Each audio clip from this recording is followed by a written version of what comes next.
நீங்க weight gain பண்ண diet சொல்லுங்க, வெயிட் லாஸ்க்கு ஒரு டயட் சொல்லுங்க ப்ரோ. டயட்னா என்னன்னு தெளிவாக சொல்கிறேன்.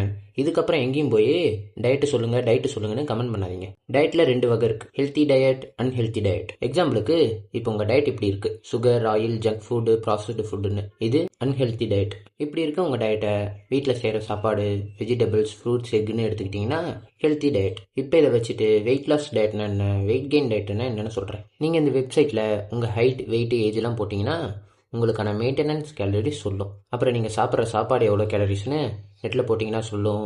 இல்லைன்னா சில ஆப் இருக்குது, அதில் போட்டிங்கனாலும் சொல்லும். இப்போ இந்த கிளாஸ் தான் நீங்கன்னு வச்சுக்கோங்க. உங்களோட மெயின்டெனன்ஸ் கேலரிஸ் 1500. இப்போ நீங்கள் வெயிட் லாஸ் பண்ண உங்கள் மெயின்டெனன்ஸ் கேலரிஸ்லேருந்து 300 கேலரிஸ் கம்மியாக சாப்பிட்றீங்க. அப்போ வெயிட் குறையும், அது கேலரி டெஃபிசியட். இதுவே வெயிட் கெயின் பண்ண 300 கேலரிஸ் அதிகமாக சாப்பிட்றீங்க, இது கேலரி சர்ப்ளஸ். இவ்வளோ தான் டயட்னா. எது வேணாலும் சாப்பிடுங்க, ஆனால் ஹெல்த்தியாக சாப்பிடுங்க. வெயிட் கெயின்னா கேலரி சர்ப்ளஸ், வெயிட் லாஸ்னா கேலரி டெஃபிசியட்.